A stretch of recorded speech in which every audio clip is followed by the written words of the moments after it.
मेरे चैनल पर आने वाले सभी दर्शक और श्रोताओं को मेरा सादर नमस्कार।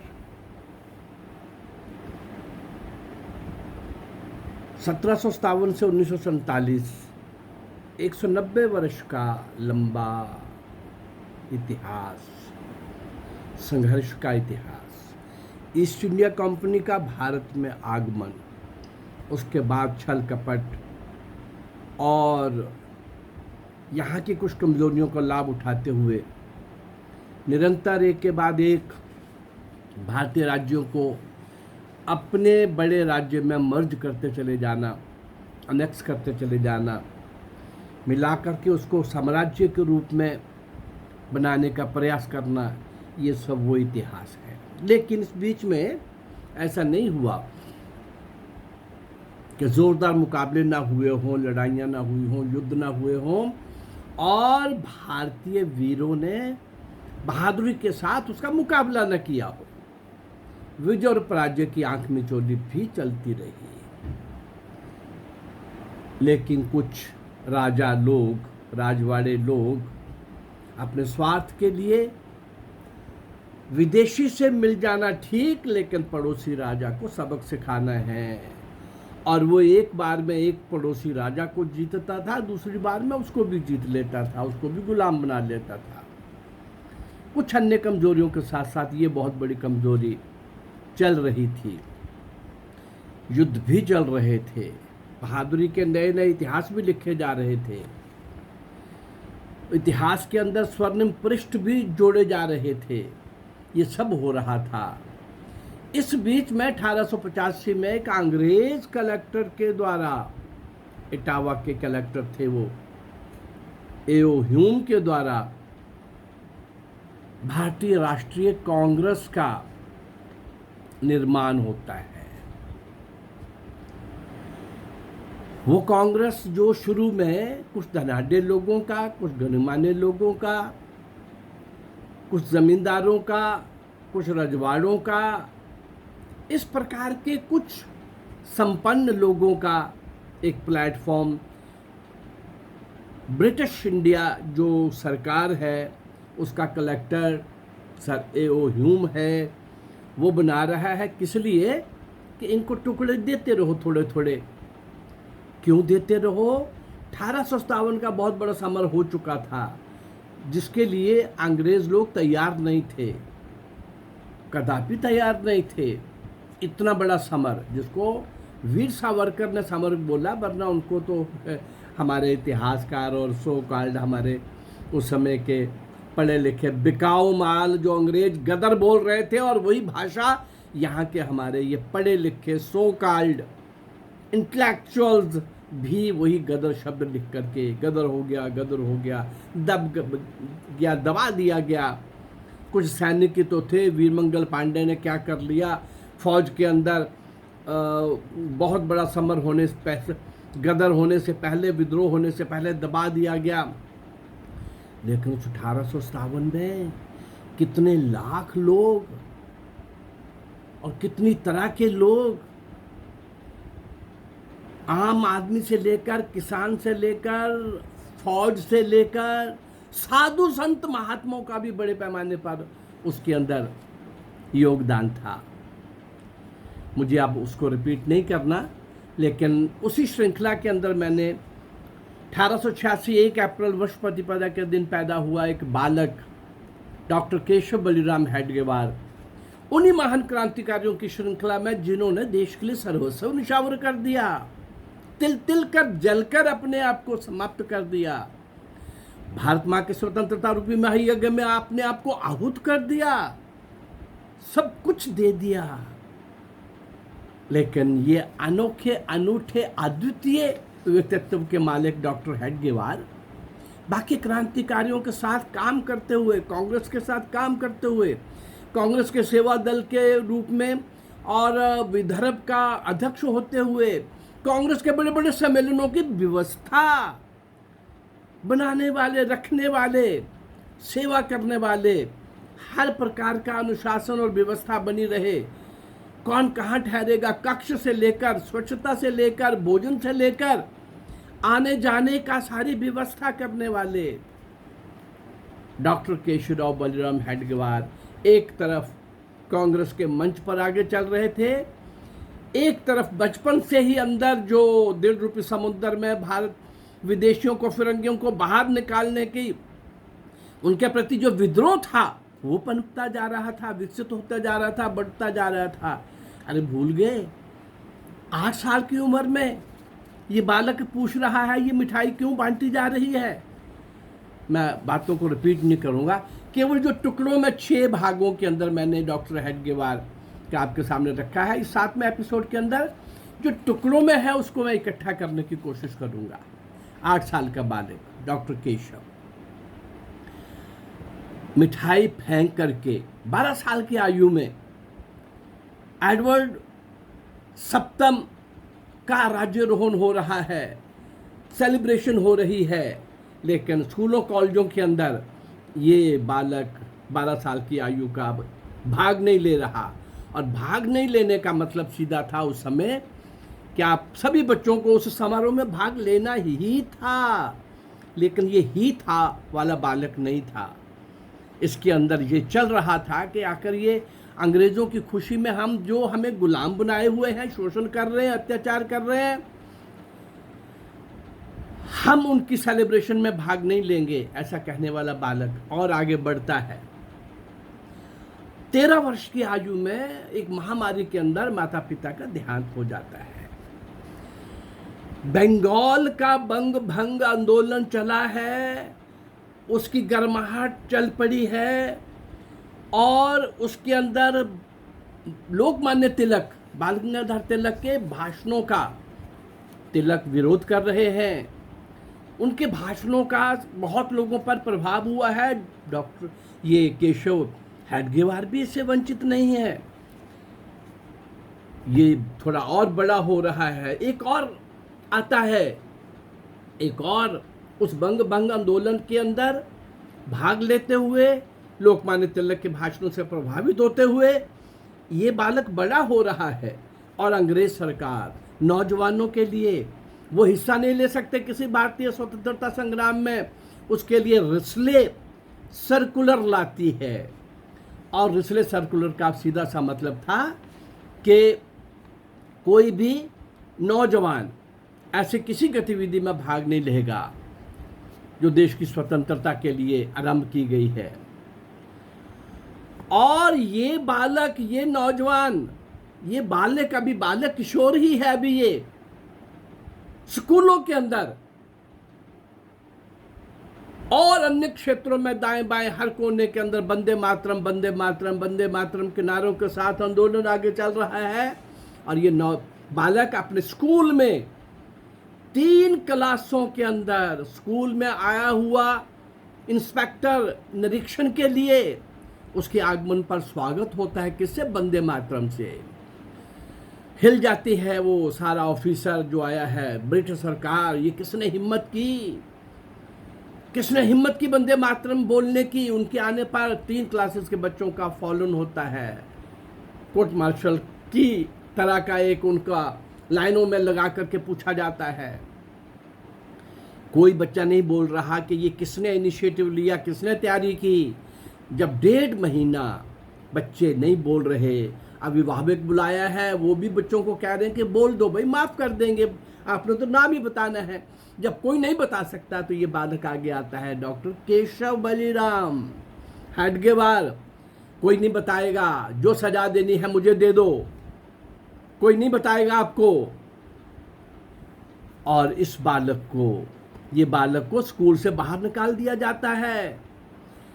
आखिर में डॉक्टर मुंजे और बापूजी आने, इन 2 महान पुरुषों के द्वारा नजर जाती है इस बालक के ऊपर कि इसका आगे की पढ़ाई का गड़बड़ हो जाएगा। एक और यवतमाल के अंदर एक राष्ट्रीय पाठशाला के अंदर इनको एडमिशन मिलता है, वहाँ से मैट्रिक होती है। अब मैट्रिक के बाद विदर्भ में केशव ने उन सारे उग्र क्रांतिकारी गतिविधियों में भाग लेना शुरू कर दिया था। और इस समय वहीं क्या करते थे वो इस क्रांतिकारी गतिविधियों में?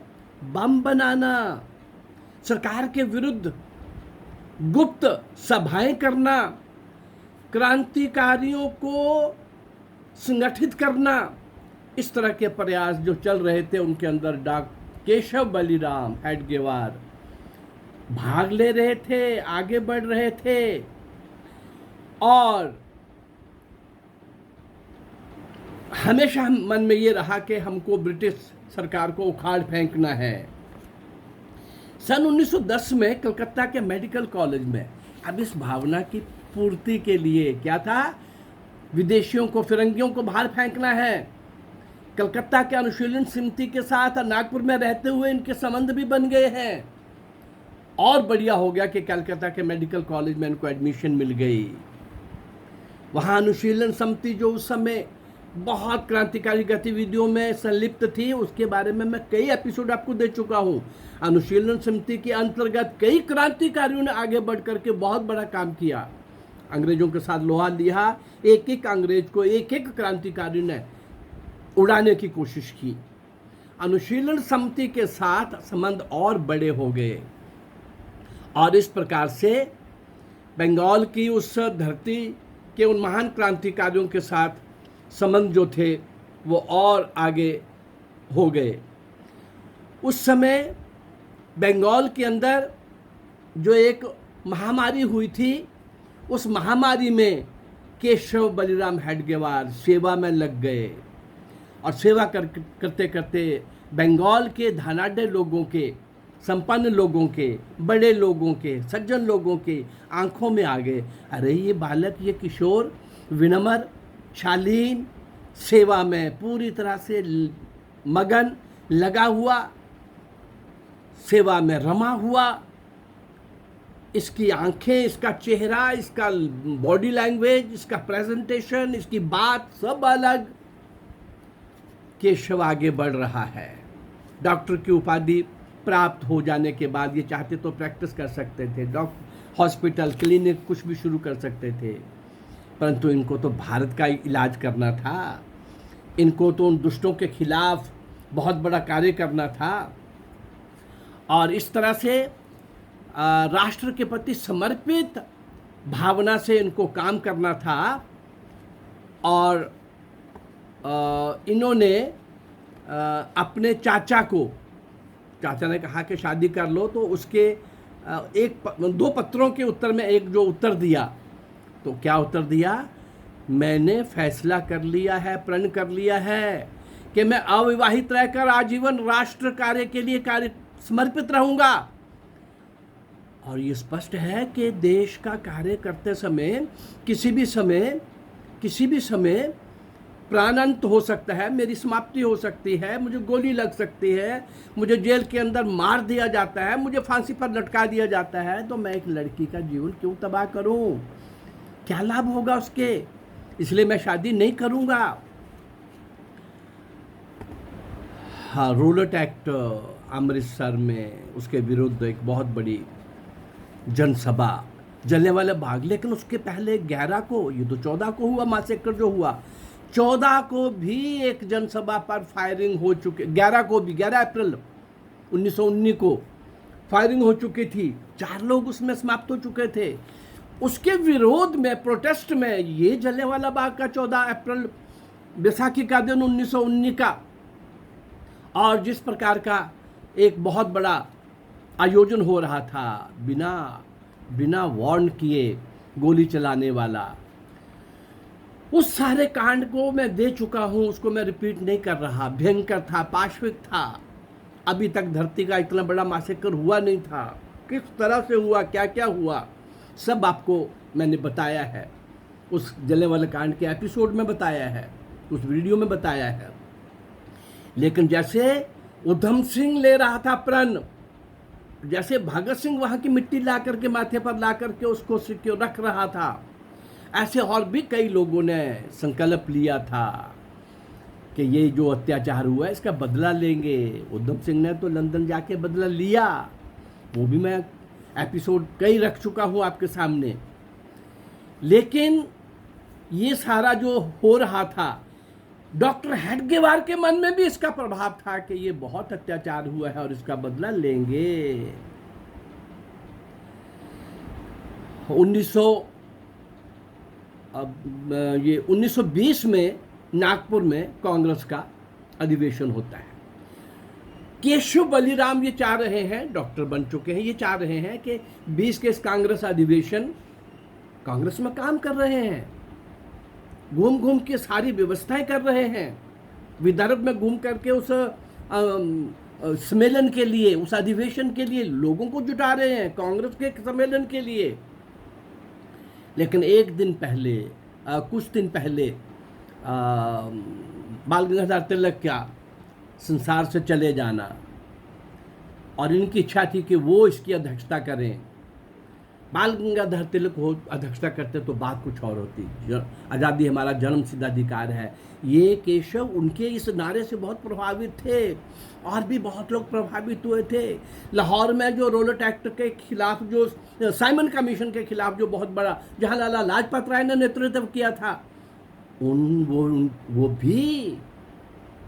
वो भी कांग्रेस के प्लेटफॉर्म पर तो थे, लेकिन सारे क्रांतिकारी निकल आए थे प्रभावित होकर के हाँ ये शेर आया है। उसके पहले जो कांग्रेस जिन हाथों में थी, जैसे चल रहा था, और फिर कांग्रेस वही आ गई गांधी के हाथ में, और गांधी के हाथ में आने वाली कांग्रेस का इतिहास ही बदल गया, दिशा ही बदल गई। वो जन जागरण तक 5% 10% तो ठीक है, उसका योगदान है, लेकिन गांधी ने ऐसे किसी भी वीर महापुरुष को, क्रांतिकारी को साथ नहीं दिया, सहयोग नहीं किया, और उन गतिविधियों को अप्रिशिएट भी नहीं किया। और जो भी सज्जन देशभक्त और क्रांतिकारी, एनर्जेटिक लोग, महान देशभक्त लोग, जिनके अंदर राष्ट्रभक्ति, देशभक्ति कुट कुट कर भरी हुई थी, वो सब भी कांग्रेस से अलग होते चले गए, अपने कार्य में लगते चले गए। इस अधिवेशन से पहले डॉक्टर हेडगेवार ने अपनी संस्था नागपुर नेशनल यूनियन ये बना करके गांधी जी से संपर्क किया, और इस अधिवेशन में कांग्रेस का लक्ष्य पूर्ण स्वतंत्रता की प्राप्ति होना चाहिए। ये रिपीट नहीं करूँगा, मैं उन सारी बातों को साथ ले रहा हूँ, ये बोला। गांधी ने इस बात को नकार दिया, असहयोग आंदोलन के अंदर भाग लिया।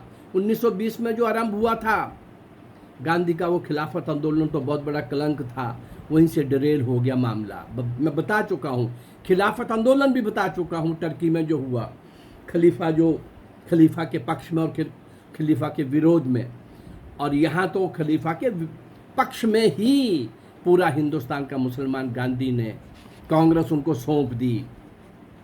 असहयोग आंदोलन में नियमानुसार जो सत्याग्रही थे वो अपनी जिरह नहीं कर सकते थे, अपनी वकालत नहीं कर सकते थे, करवा भी नहीं सकते थे।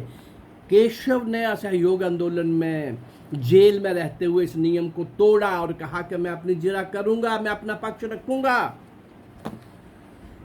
और वो पक्ष रखते हुए, वो लिखित डॉक्यूमेंट है, स्वतंत्रता संग्राम का इतिहास के अंदर ये मिल जाएगा आपको, आर्काइव में जाइए, लिखित डॉक्यूमेंट। क्या लिखा उसके अंदर? भारत में किसी भारतीय के आचरण पर न्यायिक फैसला करने का दम्भ कोई विदेशी राजसत्ता करे, इसे मैं अपना और अपने देश का अपमान मानता हूं। मैं नहीं समझता कि भारत में विधि द्वारा स्थापित कोई राजसत्ता है, कानून के द्वारा ऐसा नहीं हुआ। और हाँ, जबरदस्ती थोपी गई और पाशवी सामर्थ्य के भरोसे चल रही एक दमनशाही यहाँ अवश्य है। आज का कानून उसी दमनशाही का दलाल है, और न्यायालय उसके हाथ में खिलौने। भरी अदालत में डॉक्टर हेडगेवार का इस प्रकार का बयान, पब्लिक प्रोसिक्यूटर से एक बात और पूछ ली, क्या कहा कोर्ट में ही, क्या वाकई में संसार में कोई ऐसा कानून है जो एक देश को दूसरे देश पर सत्ता जमाने का अधिकार देता है।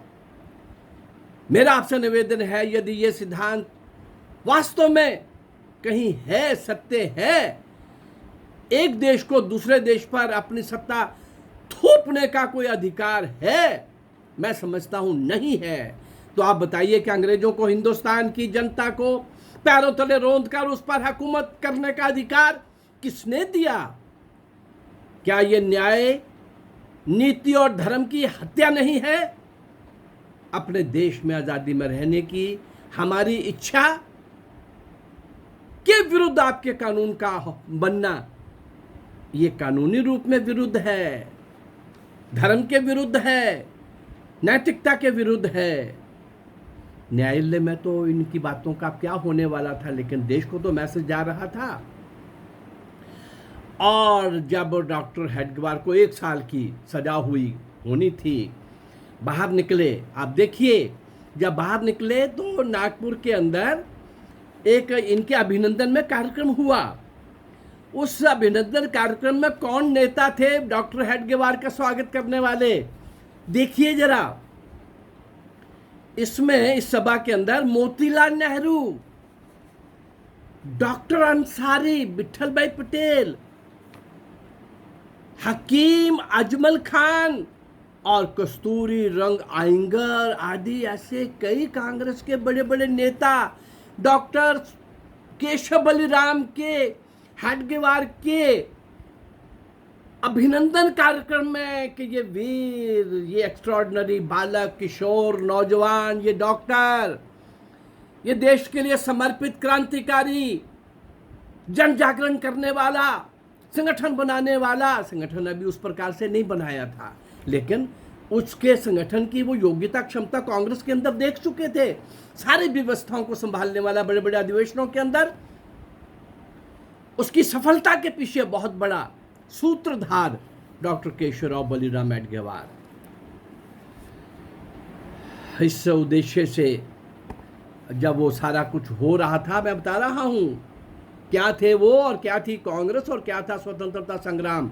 ये जो रात को 9 बजे चैनल के ऊपर कुछ मौलवी, कुछ कम्युनिस्ट और कुछ कांग्रेसी पागल नेता, स्वार्थी लोग, गद्दार लोग पूछते हैं कांग्रेस ने आज़ादी दिलाई, नेहरू और गांधी ने आज़ादी दिलाई, और जो मैं 250 गुमनाम, अल्पज्ञात, अज्ञात उन महान क्रांतिकारियों को जो एक से एक बढ़ करके देश की स्वतंत्रता के लिए जीवन दान दे रहे थे, आहूत हो रहे थे,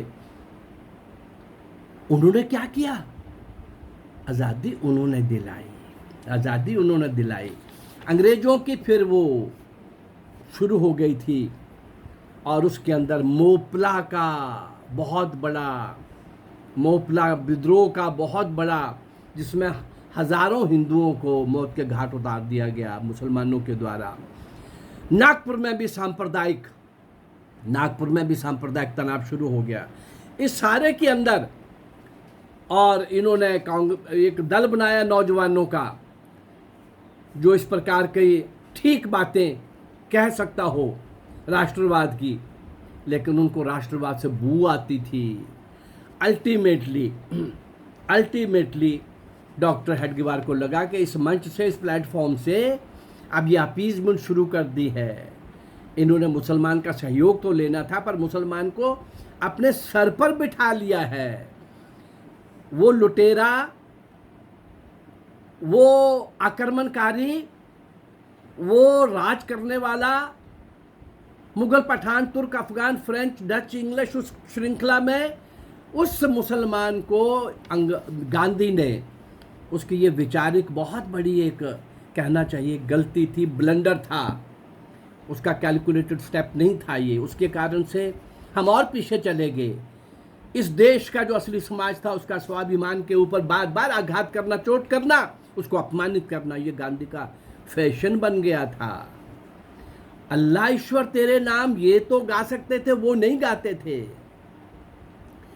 अल्लाहू अकबर, वो अल्लाह ही श्रेष्ठ है, वो ये की बात गा सकते थे।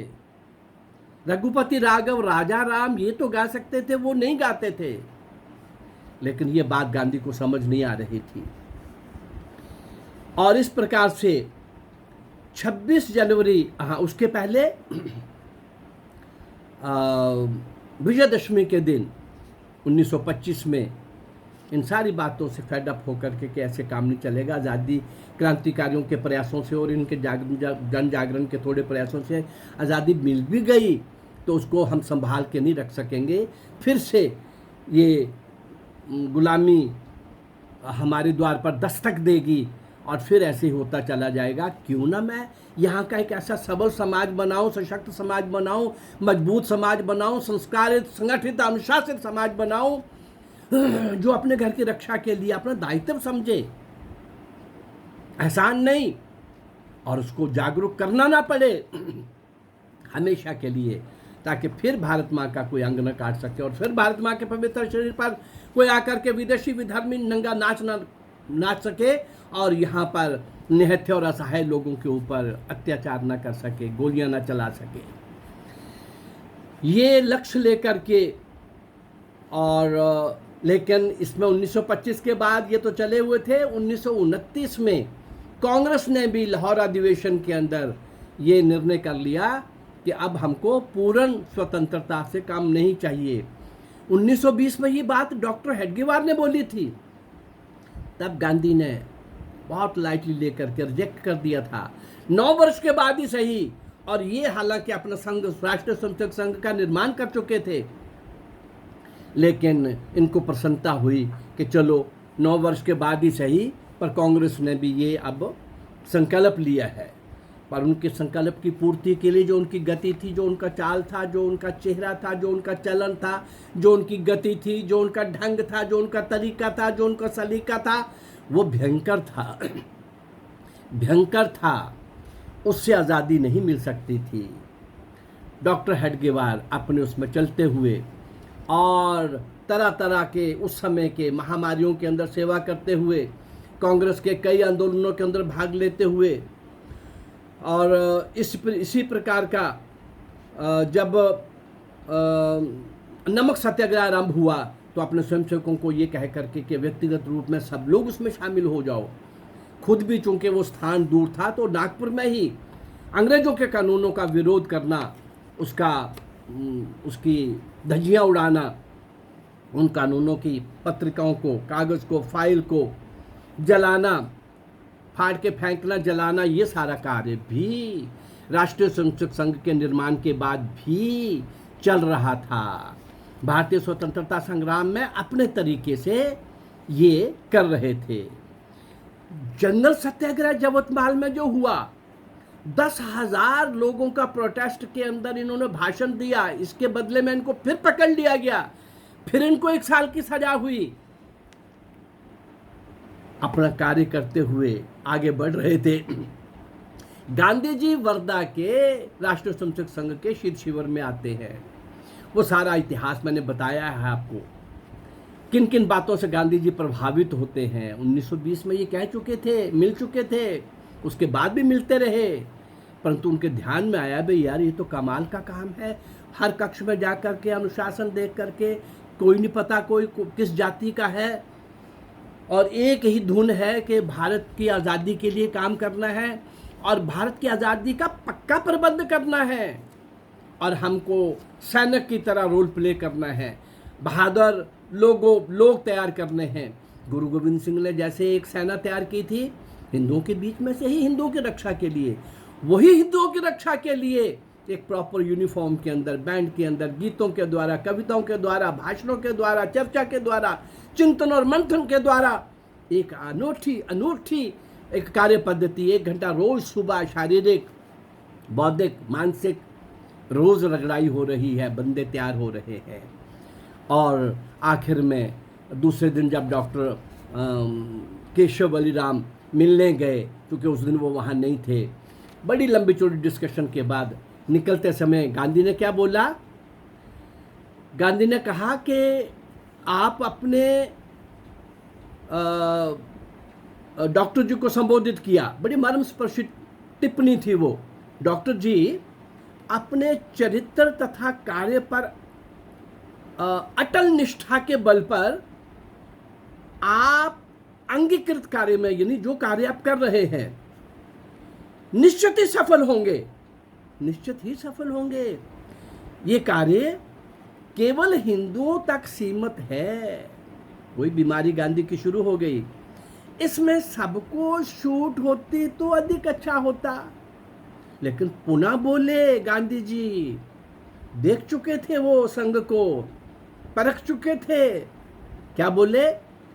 दूसरों का द्वेष ना करते हुए केवल हिंदुओं का संगठन करना राष्ट्र विघातक नहीं है। ये तो शुरू से संघ बोल रहा है, आज भी यही बोल रहा है।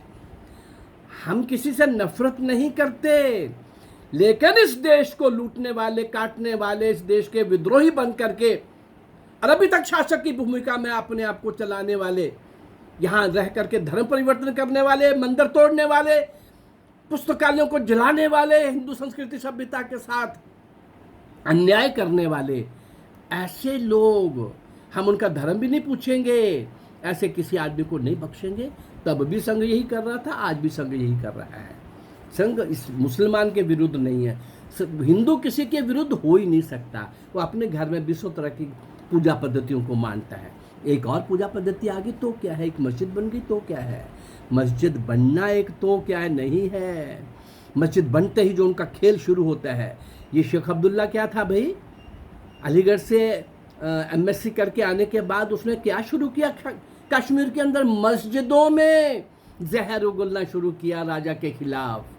पूरा इतिहास इनका यही है। और सारी दुनिया को इस्लामाइज करना, हमारा विरोध उनके जिहाद से है। उनको अल्लाह ही श्रेष्ठ है, बाकी किसी को जीने का अधिकार नहीं है। हमारा विरोध इस बात से है, हमको ही राज करना है, क्योंकि वो एक्चुअल पॉलिटिकल कैंपेन है। 55 देशों को इस्लामाइज करने वाले तलवार की नोक पर, अरे खुद वो वहाँ नहीं लड़ेंगे तो आपस में लड़ पड़ेंगे। हिंदुस्तान को पूरी तरह से वो इस्लामाइज ना कर सके, लेकिन यहाँ भी नुकसान बहुत हुआ। देश बहुत कटता कटता बहुत छोटा रह गया। और जहर जो रह गया था, ऐसा डॉक्टर हेडगेवार को लग रहा था कि ऐसे काम नहीं चलेगा, और वो ठीक हुआ। और फिर नेताजी सुभाष चंद्र बोस का ये आखिरी बेंट बता करके मैं अपनी बात समाप्त करूंगा। सुभाष चंद्र बोस कलकत्ता में डॉक्टर मिलते हैं उनको, डॉक्टर हेडगेवार। वो कलकत्ता के महापौर थे उस समय, नेताजी सुभाष चंद्र बोस। और 3 मिनट का समय मिलता है भेंट का, लेकिन जाते ही चर्चा होती है, बात होती है उस समय की देश की समस्याओं पर, और देश की आज़ादी पर, और देश की आज़ादी को लेने के तौर तरीकों पर, और इनके अपना जो लक्ष्य था डॉक्टर हेडगेवार का, वो सब रखते हुए 3.5 घंटे, 3 मिनट का समय देने वाले नेताजी सुभाष चंद्र बोस 3.5 घंटे भूल गए। और चलते हुए उन्होंने क्या बोला, सुभाष बोस ने, मैं स्वीकार करता हूं कि आपकी ये परिकल्पना अत्यंत शास्त्र शुद्ध तर्क संगत है, किंतु हिंदू समाज मृतप्राय हो गया है। मैं नहीं सोचता कि ये फिर से पुरुषार्थी पराक्रमी बन पाएगा। इसमें कोई बहादुरी के कण आ पाएंगे। ये इतना बुरी तरह से अपने स्वार्थ में, सेल्फ सेंटर्ड, इंडिविजुअलिस्टिक लाइफ जीने वाला, घर से मंदिर, मंदिर से घर, बस कुछ कर्म कांडों में विश्वास करके चलने वाला, भगवान बचाएंगे ऐसा सोच के चलने वाला, सोमनाथ के मंदिर के 500 से ऊपर पंडे भी देखते रह जाते हैं। रास्ते में हजारों राजवाड़े आए होंगे, राजे आए होंगे, वो भी उसको बख्तियार खिलजी को वहां तक पहुंचने देते हैं। सोमनाथ का मंदिर टूट जाता है। सुभाष बोस इतिहास की उन घटनाओं से निराश थे कि डॉक्टर हेडगेवार, ये संभव नहीं है। हिंदू समाज को संगठित करना, सशक्त करना, संस्कारित करना, और इनके अंदर वीरता के कण लाना। अरे वीरता के कण तो पहले भी थे, लड़ाइयाँ तो हिंदुओं ने बहुत लड़ चुकी थी, बहुत बड़े बड़े शौर्य और वीरता के पराकाष्ठा के इतिहास कायम किए थे, रिकॉर्ड कायम किए थे। सुभाष का ये कहना, उसके बाद सुभाष का उनको मिलने की इच्छा होना, 1936 में एक बार डॉक्टर हेडगेवार को मिलने के लिए आना, 1939 में, लेकिन उनका बीमार होना और बात ना हो पाना, फिर एक बार 20 जून 1940 को सुभाष का डॉक्टर हेडगेवार के पास आना मिलने के लिए, लेकिन सख्त बीमारी के कारण बेहोशी की हालत में नेताजी सुभाष चंद्र बोस का नतमस्तक होना और नमन करके चले जाना बात नहीं हो पा रही। अगले ही दिन 21 जून को वो क्या हुआ, आखिरी दृश्य मैंने बताया था। आखिरी दृश्य में भी वो भोजन के बाद ऐसा लगा कि वो नींद आ गई और नींद में हड़बड़ा के क्या बोल रहे हैं, ये साल भी बीत गया, 1940 का बीत रहा है, आज़ादी नहीं मिली। कूट कूट कर देशभक्ति से भरे हुए डॉक्टर हेडगेवार 21 जून 1940 को पंचतत्व में विलीन हो जाते हैं। इस प्रकार का पूरा जिस व्यक्ति का इतिहास रहा हो, जिस व्यक्ति ने कांग्रेस के साथ साथ क्रांतिकारियों के साथ उनको शस्त्र सप्लाई करने का काम, एक स्थान से दूसरे स्थान पर ले जा, स्वयंसेवकों के द्वारा उन तक वो सारे सूचना के माध्यम, सूचना का तंत्र खड़ा करना, उन तक पहुंचना, शस्त्र पहुंचाना, खुद डॉक्टर हेडगेवार अनुशीलन समिति के सदस्य बनकर के उन सब क्रांतिकारियों के साथ बराबर भाग लेना, ये सब काम कर रहे हों आखिरी श्वास तक, और उधर से क्रांतिकारियों के साथ पूरी तरह से, कांग्रेस के साथ पूरी तरह से। लेकिन 1925 में एक बात आ गई कि कुछ अलग तरह से भी समाज को खड़ा करना पड़ेगा।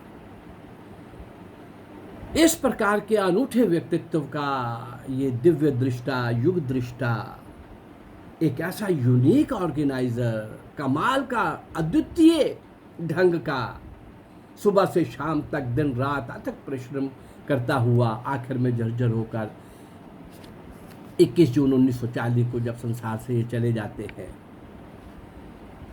तो उन्होंने जो संगठन खड़ा किया हिंदू संस्कृति सभ्यता को की रक्षा के लिए, हिंदू का जीवित रहना जरूरी है, हिंदू का जागरूक रहना जरूरी है।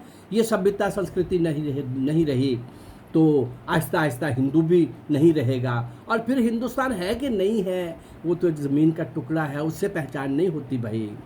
ये सब कहने वाला, ये सब सत्य स्थापित करने वाला, ये सब घोषणा करने वाला और तिल कर आखिर श्वास तक कार्य करने वाला, कर्मठता के साथ, लगन के साथ, निष्ठा के साथ, त्याग और तपस्या के साथ, निष्काम भाव से देश के लिए आखिरी श्वास तक काम करने वाला, उसको हम पूछ रहे हैं शाम के चैनल्स के अंदर कि राष्ट्रीय स्वयंसेवक संघ ने क्या किया। उसको पूछ रहे हैं कि उन्होंने क्या किया। वो तब भी कर रहे थे, वो आज भी कर रहे हैं। 42 अनुसांगिक संगठन संघ के देश विदेश में जहाँ भी हिंदू है, वो हिंदू आज जागरूक होकर के इस देश को बचाने के लिए समय समय पर ऐसे उन दुष्टों के, षड्यंत्रकारियों के, देशी प्रदेशी षड्यंत्रों के खिलाफ खड़ा हो जाता है जनता को जागरूक करने के लिए। और इसलिए कम्युनिस्ट खत्म हो गए लगभग। ये काले अंग्रेजों के, कांग्रेसियों के जितने घटिया से घटिया काम थे, उसमें एक इमरजेंसी भी थी। 19 महीने का, 21 महीने का आपातकाल, उसके अंदर मैं भी अंडरग्राउंड था, मेरे भी मीसा के वारंट थे। ऐसे अनेक उनके पापों के खिलाफ राष्ट्रीय स्वयंसेवक संघ, कभी जयप्रकाश नारायण के साथ, देश के किसी भी कोई गौरक्षा आंदोलन चल रहा है तो राष्ट्रीय स्वयंसेवक उनके साथ, साधु संत महात्माओं को गोली से उड़ाने की बात आ रही है तो राष्ट्रीय स्वयंसेवक संघ पूरे देश का उस आंदोलन की कमान संभालने वाला, समय समय पर 65 के युद्ध में, 47 के युद्ध में, हर जगह, हर महामारी में, हर भूचाल में, हर सेवा के कार्य में राष्ट्रीय स्वयंसेवक संघ का स्वयंसेवक आगे बढ़कर के काम करने वाला, सेवा भाव से सेवा करते हुए संस्कारों के माध्यम से, अपने अंदर से जागृत संस्कारों के माध्यम से आगे बढ़ना, देश पर नज़र रखना, और उसके कारण से देश आज तक बचा है। और इस समय देश पर राज करने वाले लोग भी उसी राष्ट्रीय स्वयंसेवक संघ की भट्टी से निकल करके आए।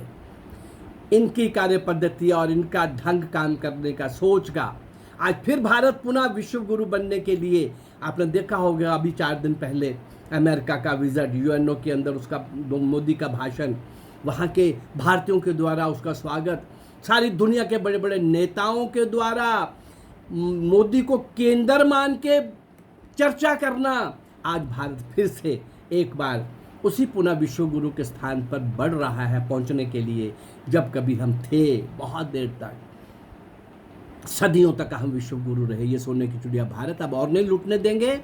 फिर पुनः इस स्थान को प्राप्त करने के लिए राष्ट्रीय स्वयंसेवक संघ लगा हुआ है अपनी साधना तपस्या से, उसी और लगा हुआ है, आज भी लगा हुआ है।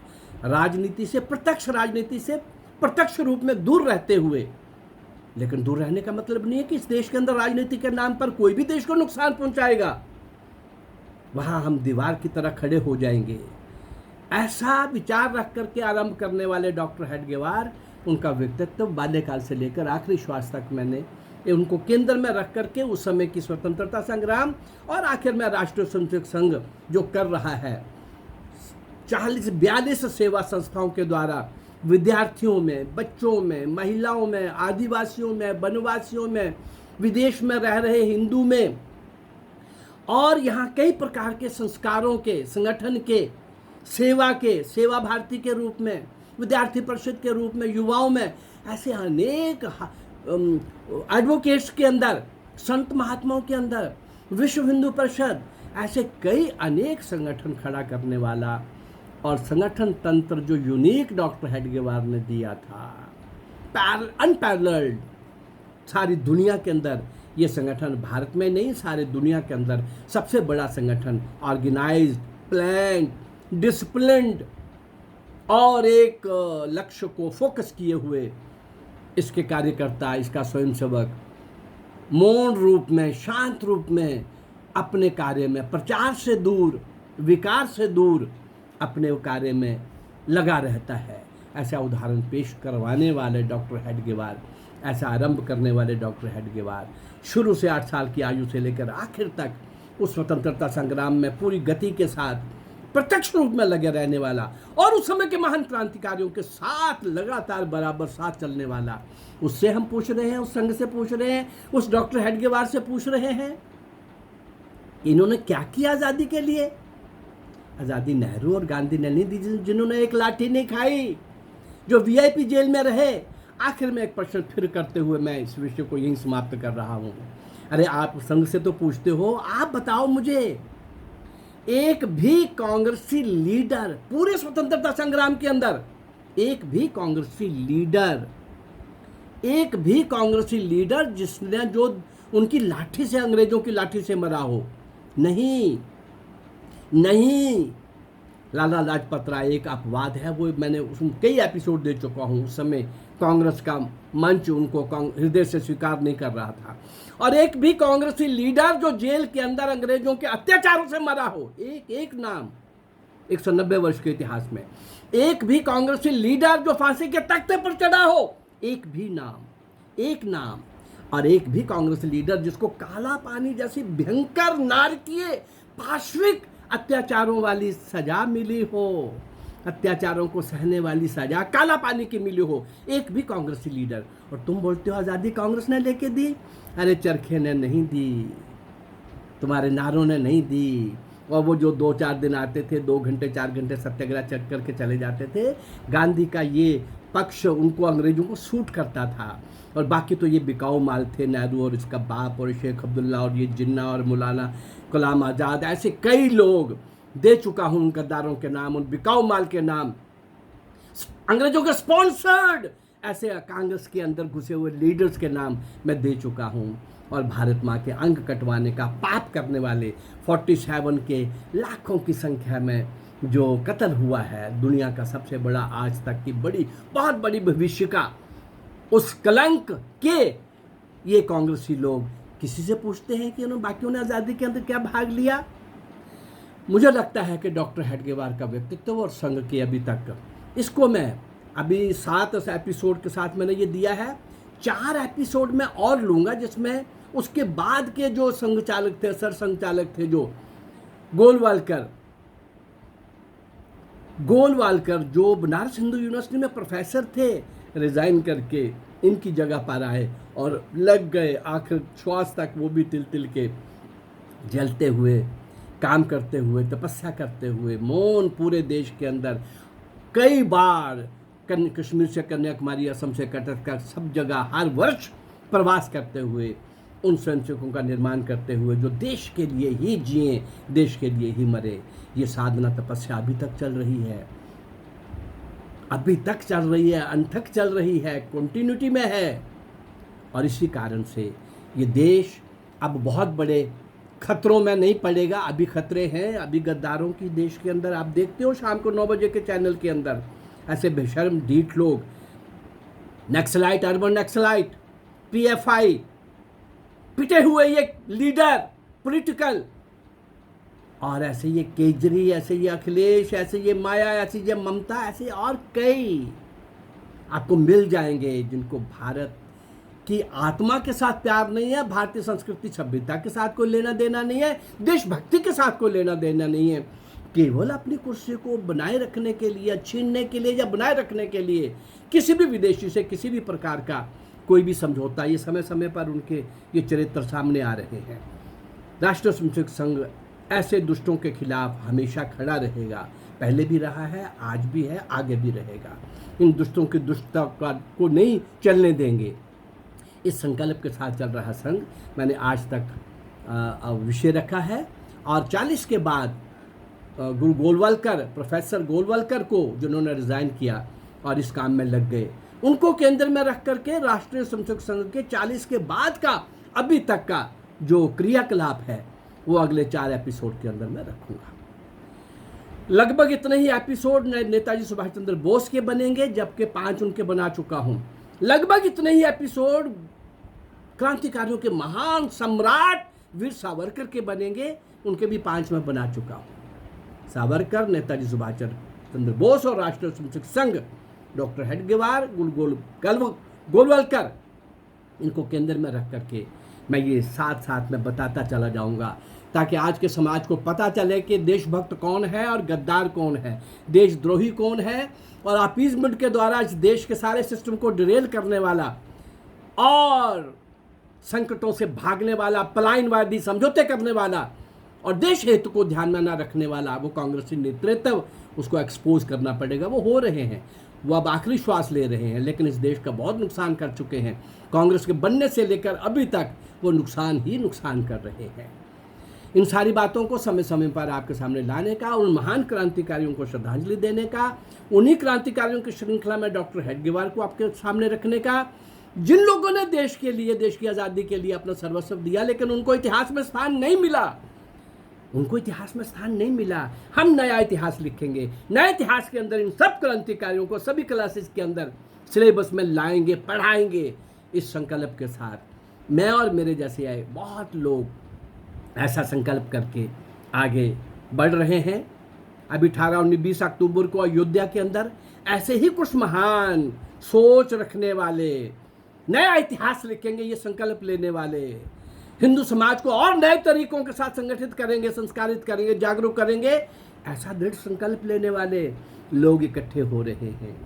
इस देश के वो लोग जो इस देश को इस तरीके से देखना चाहते हैं, अगर वहाँ पर आकर के सुनते हैं, भाग लेते हैं, वहाँ भीड़ नहीं इकट्ठी होनी, वहाँ हमने सब लोगों को आमंत्रण नहीं दिया। मैंने अपने फ्लो के अंदर मेरे जैसे जो मुझे सुनकर जिनको लगता है कि हाँ ये व्यक्ति की सोच के साथ हम खड़े हैं, ऐसे कुछ लोग वहाँ अगर आते हैं अयोध्या में 18, 19, 20 अक्टूबर को, स्थान वहाँ पता चल जाएगा, चर्चा होगी वहाँ पर। ऐसे मस्ताने मतवाले और नया इतिहास लिखने वाले, हिंदू समाज को नई चुनौतियों का मुकाबला करने के लिए नए तरीके से संगठित करने वाले, सनातन परंपरा को जीवित करने वाले, सनातन परंपरा को फिर से स्थापित करने वाले, ऐसे कुछ संकल्प लेकर के महान कुछ आत्माएं लग पड़ी हैं। ऐसे दर्शन करने हैं तो आइए, वहाँ आइए। इन सब महान पुरुषों को श्रद्धांजलि देने का काम जो मैंने किया है, कर रहा हूँ, मौन तपस्वियों को जिनको इतिहास में स्थान नहीं मिला। अगर मेरे इस प्रयास के साथ आप